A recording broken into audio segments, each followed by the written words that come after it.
Raríssimas, raríssimos e raríssimas, bom dia, René de Paula Júnior falando aqui no Radinho de Pilha, 2 de junho, uau, já é junho de 2025, 2025 mesmo? Será que não é 1984? Eu explico, esse talvez até seja um bom eixo para o episódio de hoje. Hoje no Instagram, eu não sigo absolutamente ninguém no Instagram, a não ser 2 cursos de italiano ali, eu estou tentando aprender na terceira idade aqui uma nova língua, e isso até vai ser útil para a gente amarrar um pouco o final desse episódio, mas apareceu ali um post que eu achei interessante, acho que o algoritmo percebeu o meu apreço pela literatura, não é? Um post de alguém que dizia o seguinte, olha, a diferença dos tempos de hoje com o livro 1984, do George Orwell, é que ele não podia imaginar que nós compraríamos a câmera e que nós ficaríamos angustiados se não tivesse ninguém assistindo. Não é? É exatamente o oposto. Aliás, acho que eu devo ter comentado com vocês, eu vou resgatar esse link. O Aldous Huxley, que foi um autor que eu li bastante na minha adolescência, sei lá, eu adorava, eu demorei um pouco para descobrir o George Orwell. Ele escreveu aquele livro Admirável Mundo Novo, acho que, se eu não me engano, ele escreveu esse livro depois de, imagina, um cara em inglês, super aristocrático, chiquérrimo, educadíssimo, e ele foi para a Califórnia, que já naquela época já tinha aquelas praias de halterofilistas, né, todo mundo ali vivendo uma vida bastante hedonista. Ele ficou tão impressionado que eu acho que é por isso que ele escreveu Admirável Mundo Novo. Eu espero que você tenha lido, se você não leu, fica aí a dica de leitura. Mas ele imagina um futuro onde está tudo controlado, meio por engenharia genética e social, ninguém precisa mais ter filhos da maneira dolorida, e as pessoas podem fazer sexo, claro, mas os bebês são todos feitos industrialmente, são feitos em alguns modelos, né, um modelo mais inteligente, menos inteligente, alguns são pré-programados para não gostarem de livros, não é? A vida está bastante fácil, cada um tem que ser feliz com um esquema em que você está pré-programado, e caso você, sei lá, tenha perdido um pouco a motivação, todo mundo tem acesso a um tipo de antidepressivo, por assim dizer, né, que vai fazer com que você fique feliz o tempo todo, né? Então é uma visão de futuro bastante esquisita, que ao invés de ser uma visão de, sei lá, colapso, ditaduras, tiranias, horror, sofrimento, é uma visão de felicidade sintética, não é? De hedonismo em estado puro, não é? É um tremendo contraste com que o George Orwell, que aliás se chamava Eric Blair, é um personagem que eu admiro imensamente pela ética, pela vida, por tudo que o cara fez, eu adoro ler qualquer coisa que ele escreve, né? Eu tenho na minha cabeceira coisas dele, quando eu acordo de madrugada eu vou ler qualquer coisa que ele escreveu, né? Quando ele fez 1984, na verdade ele não estava falando sobre o futuro, era uma maneira um pouco alegórica de falar sobre o presente dele, em 1948, porque ele, que inicialmente na juventude, como muita gente, inclusive, acho que talvez até eu tenha achado alguma graça na esquerda, depois o cara se desiludiu de uma maneira tão completa com o que o Stalin estava fazendo. Aliás, vou fazer um parêntese aqui, o meu dia começou também com uma reportagem no Estadão, em que no metrô de Moscou eles ressuscitaram uma escultura em que aparece o Stalin glorioso liderando o povo na direção do futuro, com um olhar perdido assim no amanhã, não é? As pessoas estão deixando coroas de flores para o Stalin. Vale lembrar que o Stalin foi responsável por alguma coisa entre 7 e 20 milhões de mortes. Se você não acredita em mim, pergunta para o ChatGPT, para o Claude, para quem você quiser, não é? O Stalin, um dos maiores, imagina, monstros da história, comparável ali ao Hitler. Agora o cara está sendo reabilitado. Pois bem, o George Orwell deve estar virando no túmulo, coitado. Mas o George Orwell se decepcionou com o totalitarismo da União Soviética. Ele escreve esse livro, que é absolutamente extraordinário. Ele tem uma visão de futuro onde você tem o totalitarismo no seu píncaro da glória, né? Controle absolutamente total e manipulação completa da realidade, né? As pessoas vivendo uma vida vigiada por câmeras, né? As pessoas consumindo lixo cultural e informacional que era produzido pelo governo. E o livro é extraordinário, vale a pena ler, reler, né? Eu sei que já fizeram vários filmes e tal, Mas num certo momento o Aldous Huxley manda uma carta, porque eles são mais ou menos contemporâneos, manda uma carta para o George Orwell e fala, lamento informar, mas a minha visão de futuro é melhor que a sua. E aí o tempo passou, estamos aqui em 2025, e a questão é quem tinha mais razão. Eu acho que os dois, né, o Aldous Huxley talvez tenha já pronunciado um país como o Brasil, onde o consumo de antidepressivos, psicotrópicos, alucinógenos é simplesmente endêmico, né? Eu acho que o mercado, eu fico sempre chocado quando vejo pessoas do mercado corporativo assumindo quantas bolas elas tomam todo santo dia para lidar com um absoluto massacre, né? Onde você tem ali no Instagram, em todos os canais, uma vida perfeitamente, uma vida perfeita, extraordinária, ao alcance de todos. Se você não estiver feliz, a culpa é sua, né? Mas, ao mesmo tempo, tem essa questão do 1984, que é não só essa questão desse memezinho no Instagram, né, do fato da gente ter voluntariamente colocado câmeras nas nossas vidas e de que não precisa nem de um governo para vigiar, a gente fica fazendo questão de que alguém assista, mas tem outros indícios que acho que são preocupantes, né? Eu tenho aqui um link para uma reportagem muito perturbadora, pelo menos para mim, do New York Times, em que eles estão mostrando 700 palavras que o governo Trump desestimula os funcionários públicos a usarem. Ou seja, ele está reescrevendo a língua, né? E quando você reescreve a língua, você altera completamente a realidade. Que palavras que ele está banindo? Diversidade, inclusão, viés, expressão. São 700 palavras. São 700 palavras que estão sumindo do discurso oficial. Vale lembrar aqui, eu até fiz, para ajudar um pouco, para quem não leu, eu perguntei para o ChatGPT, foi para o ChatGPT que eu fiz isso ou foi para o Claude? Agora eu estou meio em dúvida, deixa eu ver para quem que eu falei aqui. Talvez eu tenha falado, não, foi com o Claude, eu às vezes, eu não uso muito, vocês usam bastante o Claude ou não? Claude é um concorrente aí do nosso amigo ChatGPT, mas ele é da Anthropic e ele, quer ver, eu fiz uma perguntinha para ele sobre a manipulação da verdade no 1984. É bom porque fica aqui como um resuminho, né? E aí tem várias questões que são características que o George Orwell coloca como características do totalitarismo. Em primeiro lugar é o duplo pensar, que é você pensar duas coisas que são contraditórias e não enxergar nenhuma contradição. Né? Mais ou menos, quer ver um duplo pensar? É, de repente, o Milley, ou o Bolsonaro, ou o Trump, dizerem que eles são a favor da liberdade de expressão, mas, ao mesmo tempo, eles vão querer censurar o que as pessoas dizem e vão querer censurar a mídia. Então, pera um instante só, isso não é contraditório? Deveria ser, mas não é. Então, isso é duplo pensar. E tem também a nova língua, que em inglês é newspeak, quando você consegue substituir, você impõe, né, um vocabulário novo em que você não pode, por exemplo, falar ruim, você fala não bom. Então, e aí tem uma máxima que é absolutamente genial, um slogan que está ali, no 1984, que quem controla o passado, controla o futuro.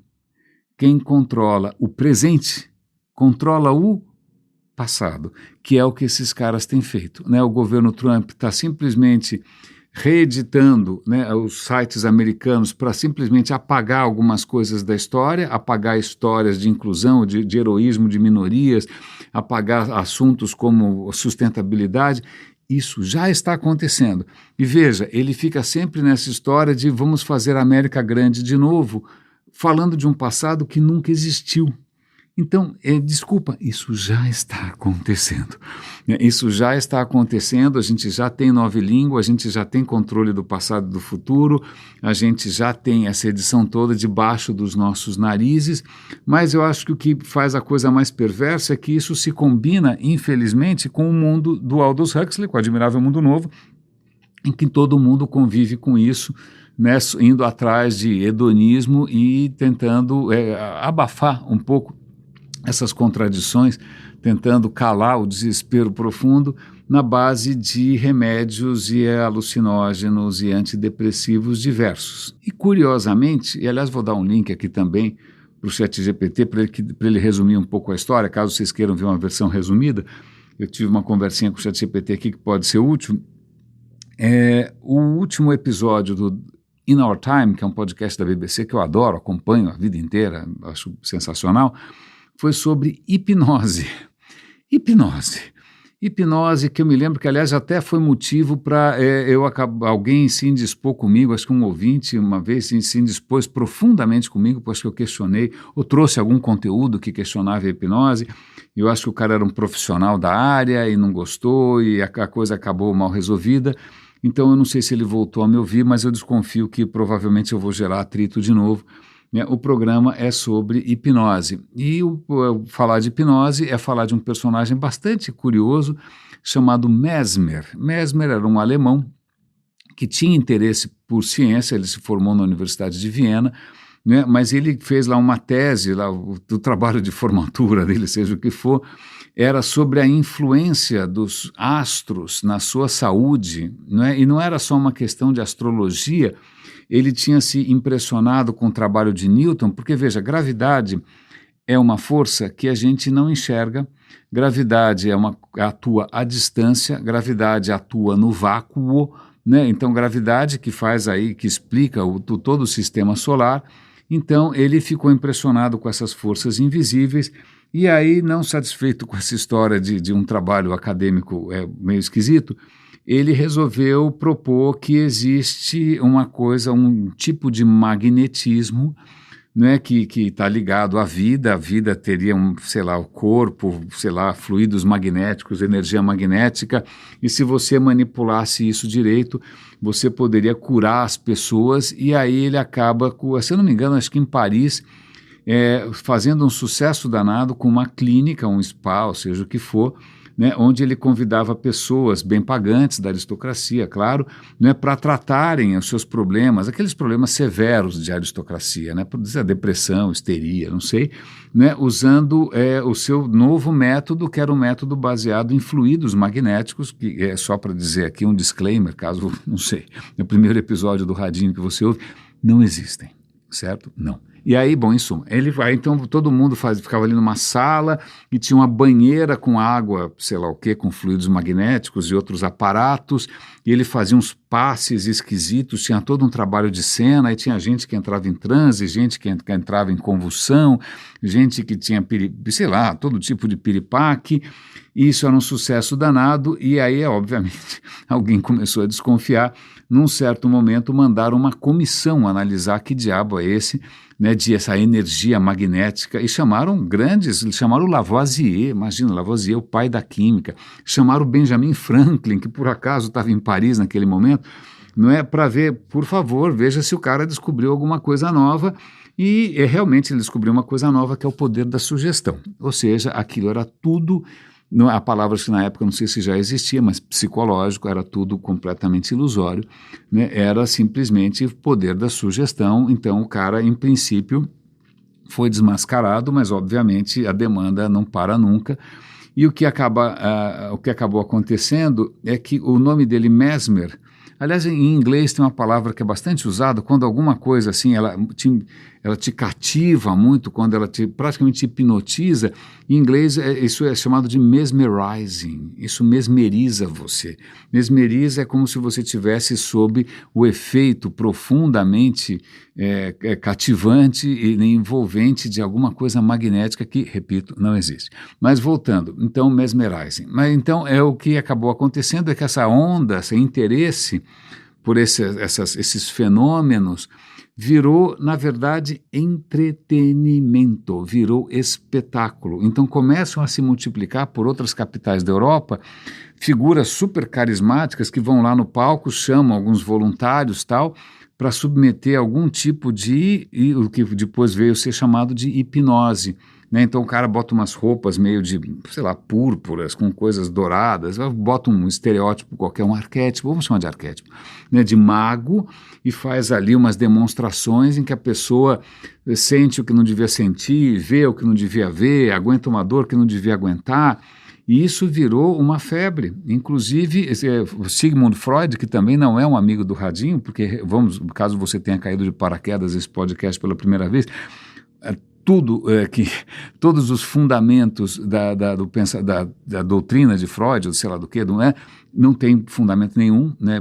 Daquilo é um discurso gigantesco, uma obra gigantesca em cima de nada, resultados forjados. Não existe ego, édipo, superego, id. Não, mas tudo bem. Mas o Freud, acho que já dando uma pista do seu interesse por fraudes em geral, o cara, se eu não me engano, teve aula com um desses caras, eu não sei que é Charcot o nome do cara, um cara que também fez muito sucesso com essa coisa mesmérica, com essa coisa da hipnose, com essa coisa da sugestão. Bom, em suma, essa é a parte histórica. Depois a hipnose acabou sendo pesquisada, estudada. Será que isso pode servir como uma forma de terapia? Terapia para, de repente, algum trauma, terapia para dor, terapia para, sei lá, depressão, como é que isso funciona, como é que isso não funciona. E é muito interessante porque, na verdade, isso tem a ver com como a nossa cognição funciona. Né? É o que os pesquisadores estão percebendo. De novo, esquece, não tem nada magnético, essa é a primeira questão. A segunda questão é que o que realmente os pesquisadores perceberam é que pessoas são sugestionáveis. Sugestionáveis significa, se você, né, dentro de um contexto X, né, um certo ritual, né, certas práticas, palavras, música, tambores, incenso, seja o que for, né, se você seguir ali alguns procedimentos, você consegue interferir na cognição da pessoa e ela passa é como se você estivesse bypassando um pouco a consciência mais superior e você hackeia ali o sistema, você consegue colocar ali algumas sugestões e a consciência vai perceber aquilo como se fosse real. Né? Você está hackeando um pouco o sistema, isso eles perceberam, e o que eles perceberam também é que a sugestionabilidade não é bem distribuída. Então você tem, sei lá, 15% das pessoas com quem a hipnose não funciona nem na base da marreta, e você tem 15%, 20% das pessoas que são altamente sugestionáveis, que entram em transe facinho, vão ver o que elas não estão vendo, vão sentir o que elas não estão sentindo, e o resto das pessoas, né, uma distribuição que os estatísticos chamariam de normal, gaussiana, né? O resto das pessoas é mais ou menos sugestionável, alguns mais, outros menos, mas alguns são muito sugestionáveis. Né? Alguns, sim, eles realmente vão sentir, vão ver coisas que, de repente, você sugeriu que ele visse. Né? Então, é muito interessante porque isso não é um fenômeno, não é uma coisa neutra, não é só para eventualmente você avaliar se uma certa terapia, se um certo tratamento, se ela é verdadeira ou se não é, se tem efeito ou se não tem, né? Porque o fenômeno é real. As pessoas que são sugestionáveis, elas efetivamente percebem e têm ali alterações que são mensuráveis, mas é, de novo, sugestão. Né? Não é que ela teve acesso a alguma coisa, não, foi sugestão. Você pode fazer alguma coisa com isso? Talvez sim, pode ser auxiliar algum tipo de tratamento psicológico, etc. Mas o que é mais interessante, no nosso caso aqui, é que não dá para esquecer o século passado, não dá para esquecer o que aconteceu numa Alemanha nazista, do que aconteceu numa Itália fascista, em que você tem personagens que são muito carismáticos, essa é a palavra, né, e conseguiram, de alguma maneira, né, mudar ali o comportamento, mudar a percepção de uma pancada de gente. Não é? E veja que, inclusive, o elemento ritualístico não está fora disso. O Hitler não só era um orador meio extraordinário, o cara ficava praticamente possuído, né, como normalmente você tinha rituais com tochas, com fogo, com marcha, com tambores, né, aquelas coisas todas que diluem um pouco a sua capacidade de resistir, né, abre algumas brechas ali na sua cognição e acaba facilitando o poder da sugestão. Né? Eu não sei se você já assistiu alguma vez o Trump falar, mas se você prestar atenção, ele não está falando nada com nada. Aliás, não precisa falar nada com nada. Aliás, isso faz lembrar, inclusive, em 1984. Ele está falando coisas que são completamente contraditórias e tudo passa batido, porque ele, ele tem ali já uma coisa muito intuitiva de como envolver as pessoas e de manter as pessoas numa dinâmica, e quando você vai ver, está todo mundo achando muito bacana. Estou lembrando de alguns palestrantes de sucesso que eu conheço, que também têm um poder parecido, né? Então não adianta nem você questionar racionalmente o que está sendo dito, porque é o que menos interessa ali. Né? As pessoas estão, de repente, achando que fazem parte de alguma coisa.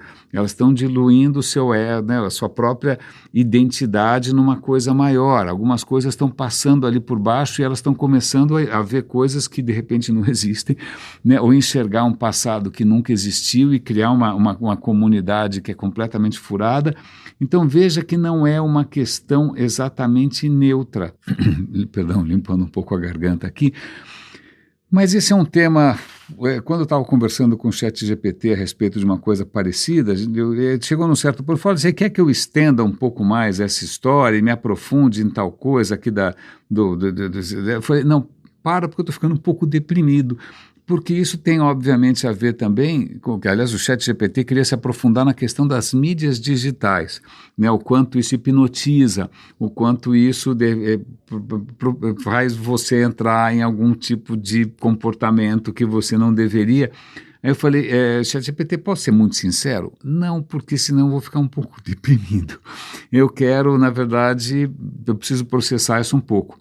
Né? E aqui, veja só que interessante o comentário dele. Não faz mal, Renê, tudo bem, e é um pouco depressivo mesmo, realmente é uma coisa que te deixa, que dá o que pensar, perceber o quanto as nossas mentes, mesmo as mais racionais, podem ser aprisionadas nessas ondas de sugestão, pertencimento, medo, né? E como a história se repete, não apesar da nossa inteligência, mas muitas vezes por conta da nossa necessidade humana muito profunda por sentido e propósito, né? Eu falei, obrigado, mas nesse exato momento vamos conversar de alguma outra coisa. E aí eu estou, eita, mil perdões, engasguei aqui de novo. Eu estou, como comentei com vocês, aprendendo uma nova língua, né? E meio nesse contexto eu resolvi, né, até para aprender duas coisas ao mesmo tempo, eu resolvi me inscrever num curso bastante interessante de História da Arte Ocidental, só que o curso todo é em italiano. É bom porque eu aprendo sobre a História da Arte, e é bom também porque eu aprendo um pouco mais de italiano. Né? E aí, a aula excelente, magnífica, caso alguém se interesse, eu posso dar o link, né, para quem quiser fazer esse curso.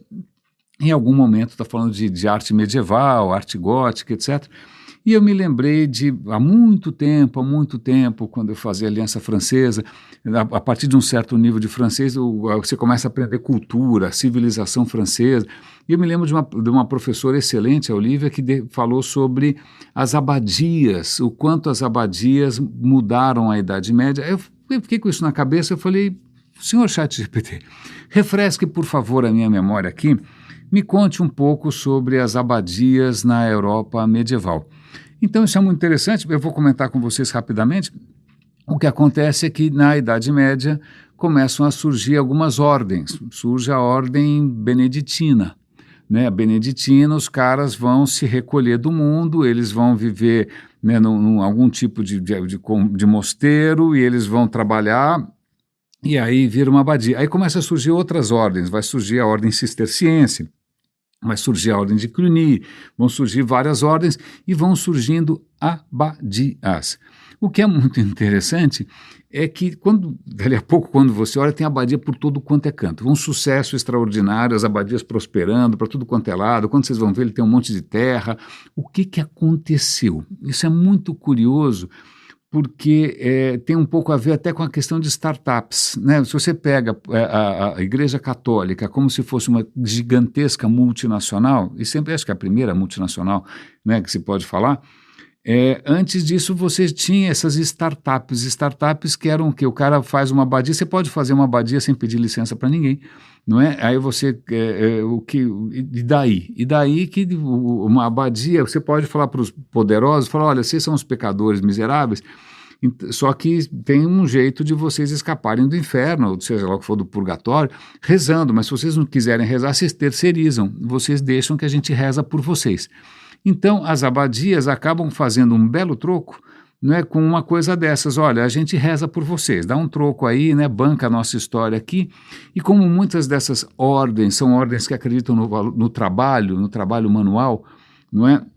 Você tem abadias que começam a produzir, por exemplo, cerveja, isso existe até hoje. Começam a produzir licores, isso existe até hoje, né? O Châteauneuf-du-Pape, né? Você começa a produzir coisas que são vendidas. Então, aquilo vira uma unidade econômica, né? Uma unidade econômica que funciona e acaba dando, quase que abrindo franquia. Quando você percebe, pela Europa inteira, né, na Idade Média, você tem abadia em tudo quanto é canto e elas indo super bem. Não é? Aí eu tinha uma certa dúvida, eu falei, pera só, como é que fica o Papa nessa história toda? Né? Mas nessa época o papado não está muito consolidado, o papado ainda é um pouco confuso, mas na hora que a instituição do papado começa a se firmar, século IX, século X, o cara começa a falar, vamos tentar organizar um pouco mais essa história, vocês estão muito independentes, porque veja, uma abadia tem um abade, né? Não tem um bispo. O bispo responde para o Papa, o abade responde para quem, cara pálida? Não é? Então vai começar a surgir uma certa tensão.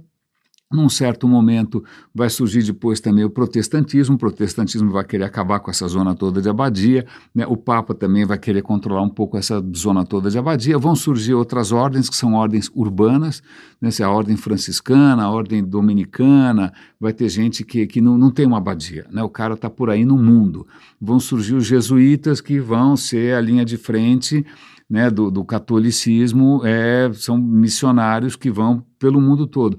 Caso você tenha interesse nessas várias frentes, né, do cristianismo pela história, eu dou o link aqui, eu acho bastante interessante. Justamente porque, num certo momento, eu falo, olha, isso me parece um pouco a mentalidade de startups, né?